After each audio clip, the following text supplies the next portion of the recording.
This is Algebra 1, Lesson 35A, Factoring the Greatest Common Factor, or GCF. We're going to do examples 35.1 through 35.5. A little bit of review first. We've talked about the distributive property and how to use it.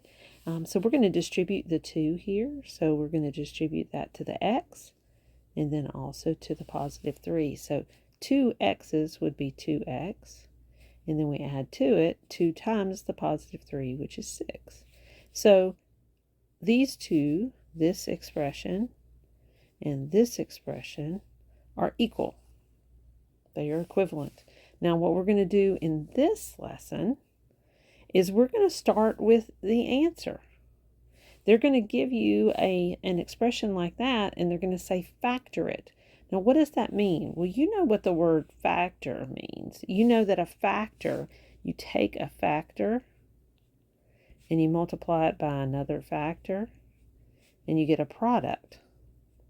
So a factor is just a number that you multiply by another factor to get another number, right? So like you could do 2 times 3 is 6, and that means 2 and 3 are factors of 6.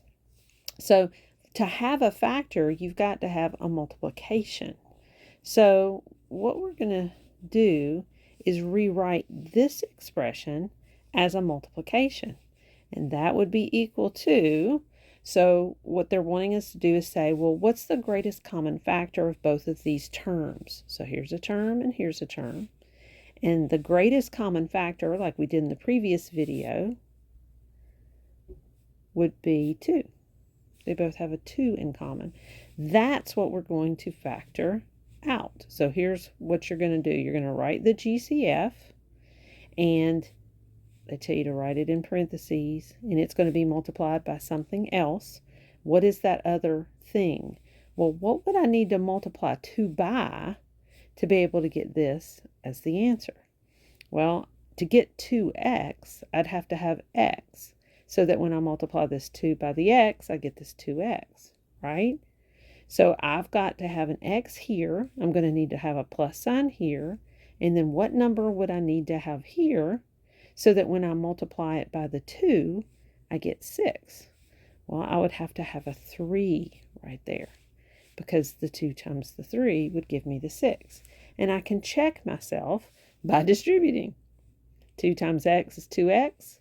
Plus 2 times 3, which is 6.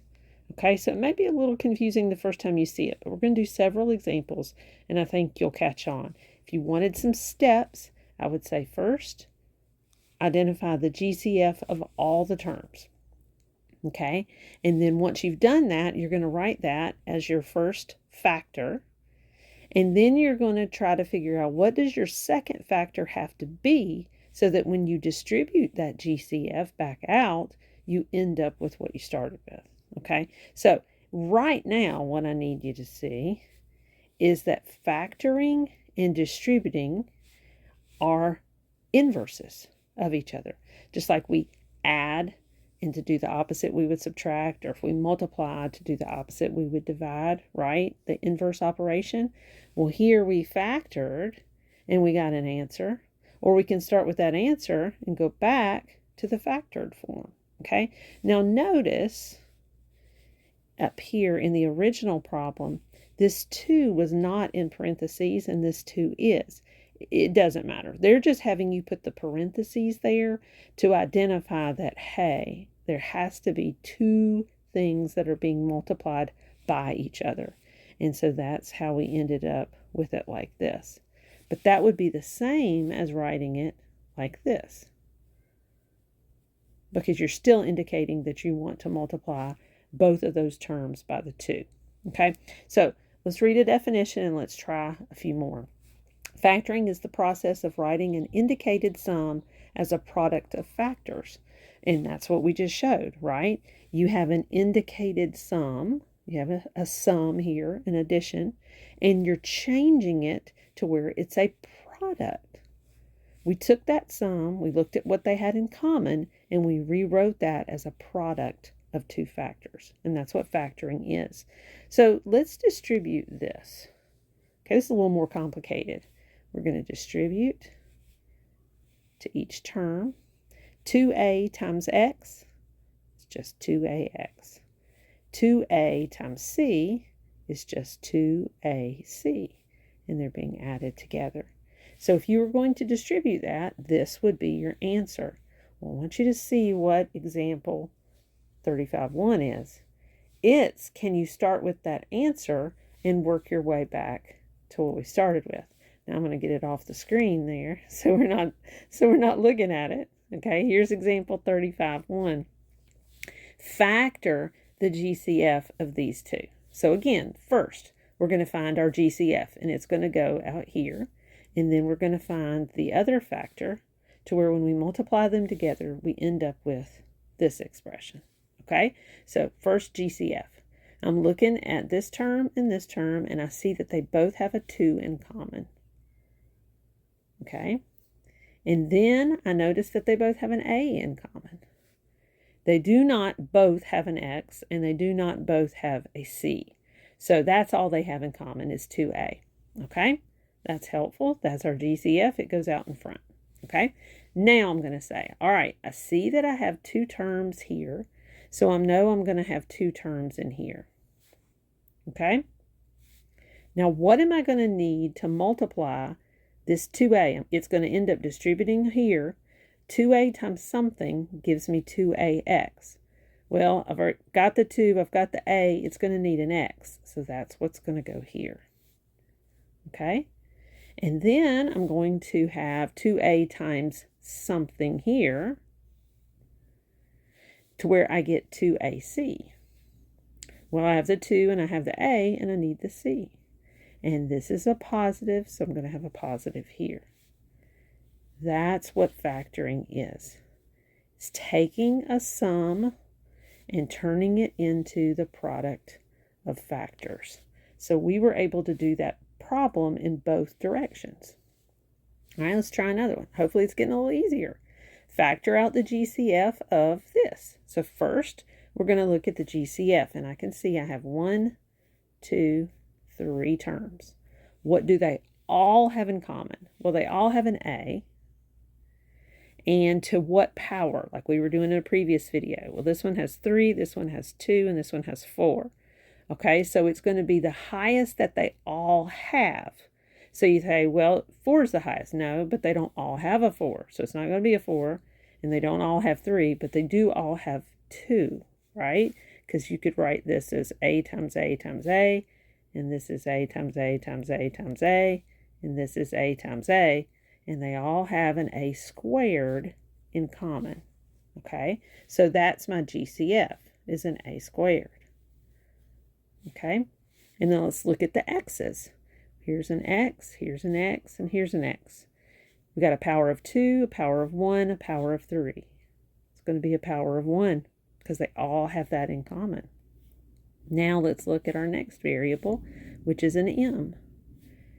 We have a squared, a cubed, and a squared. So the M is going to be squared. Now this is where we stopped in the previous video when we found our GCF. But now we know that GCF is going to be multiplied by something. And for this one, we know we're going to have 3 terms. So we're going to have a term here, plus a term here, plus a term here. Okay? Now, let's look and see, what am I going to have to multiply this by here to be able to get this term? So the A squared needs to be A cubed, so I'm going to need to multiply that by A. And then the X needs to be X squared, so I'm going to have to, where did my A go? There we go.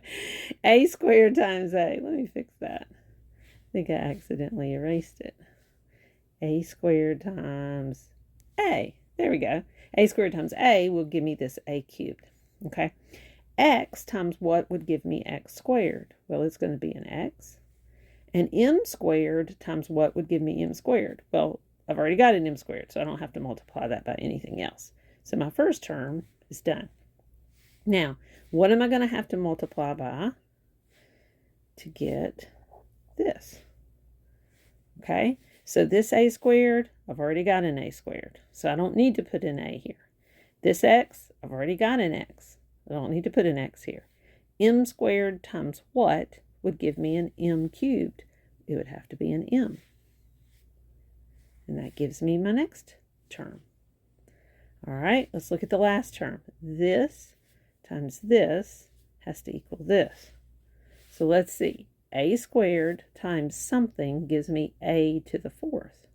That's going to have to be an a squared, because remember, you add your exponents when you're multiplying same bases. All right, here I have an x to the first. Here I have an x cubed. That's going to need to be an x squared. Here I have an m to the second, and here I have an m to the second, so I don't need to put an m there.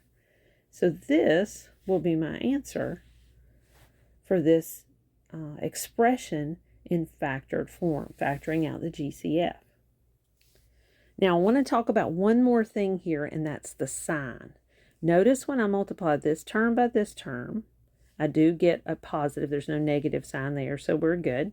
And when I multiply this term by this term, I'm going to get a positive. That's what I have here. We're good. But notice this last term. There needs to be a minus. So this is like adding a negative of this, or subtraction, right?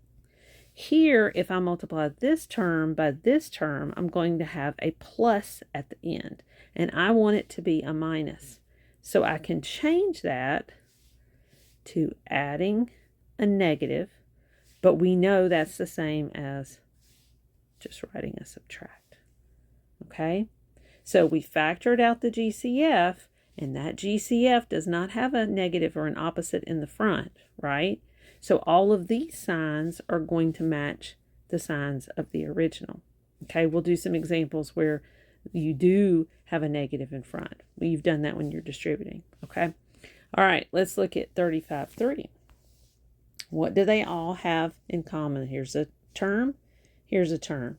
Numbers first, they're going to have a 2 in common.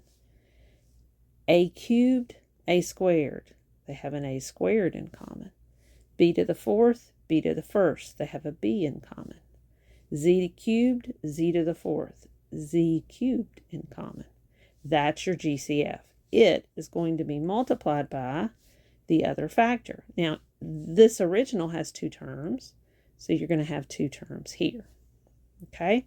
Now, when I multiply this by this, I'm going to get this, right? So I need to figure out, what do I need to multiply? The 2 times something is 4. Got to have a 2 here. A squared times something is a cubed. Going to need an a here, because a squared times a is a cubed. B times something is b to the fourth. That's going to be b cubed. Z cubed times something is z cubed. I don't need anything here, do I? It's like a 1. All right, great. Next, we're going to multiply this GCF by this term, and I want it to equal this. 2 times what will give me 2? I've already got it. I don't need anything, right? It's just a 1. A squared times something is a squared. I don't need an a squared. B times something is b. I already have it. I don't need it. It's just a 1. Z cubed times something is z to the fourth. This is going to need to be a z, because z cubed times z is z to the fourth. And that is your solution. Now, one more thing I want to point out is if you were to multiply this times this and this, you were to distribute it, okay, you would end up with the original answer. And you could do that to check it, to make sure that you got it correct. Just distribute it back out, even if just in your head, to check it is a good thing. All right, let's look at 35(4). Factor out the GCF of this. First, our GCF, and that's going to be what we multiply first, right? What is our GCF of those numbers? It's going to be a 2. They all have a 2 in common. And then for your A's, a squared, a cubed, a to the fourth, that's going to be an a squared in common. And then for your X's, x squared, x cubed, it's going to be x squared. Okay? No other variables. Now, what are we going to be multiplying by over here? We have 1, 2, 3 terms, and we're going to need to multiply and have 3 terms here. Okay? Now, this term times this term has to equal this term. So I'm going to erase these for a second. 2 times what will give me 6? That's a 3. A squared times what will give me a squared? We don't need anything. X squared times what will give me x squared? We don't need anything. So it's just going to be a 3 there. So I'm going to move it over a little bit so it doesn't look so awkward being there all alone. Okay. All right, now we're going to multiply this term by this term to get the second term. 2 times 1 will give me the 2, so I don't have to write that. A squared times a will give me a cubed. X squared times x will give me x cubed. And then for the last term, 2 times what will give me 4? There's going to have to be a 2 here. A squared times a squared would give me a to the 4th. And x squared times x would give me x cubed. So this would be our factored form. It's kind of ugly. There we go. And the last one, factor the GCF. What do they have in common? Well, you got a 3 here and a 1 here. So the GCF is just a 1, and I don't have to write that. And then I have, looking at the variables, I have an m cubed and an m squared. GCF is going to be m squared. And then I'll look at my x's. There's no x over here, so that's not in your GCF. Y squared and y. GCF is going to be y. Okay? I see that I have 2 terms. This GCF is going to be multiplied by the other factor that's going to have 2 terms. What do I multiply m squared y by? Well, to get this first term, I'm going to need a 3 here. M squared times m will give me the m cubed. And let's see, we're going to need the x because I don't have an x in my GCF. And y times y would give me y squared. So that's going to be my first term inside of my factor. Now let's go to the second one. When I distribute this times this, I'll need to be able to get this. M squared times what would give me m squared? Well, just a 1, right? So I don't have to write it. And then y times what will give me y? Well, just a 1. And you would say, well, I don't have to write it, but right here, there's really a 1 times 1 for each of those, right? And there's nothing else.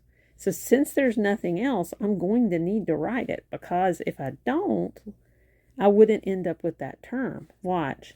When I distribute this times this, I'm going to get this, right? How do I get this? It's when I distribute this times the 1. Okay? So you have to put that 1 there because there's nothing else to write. So this is your factored version of the original expression.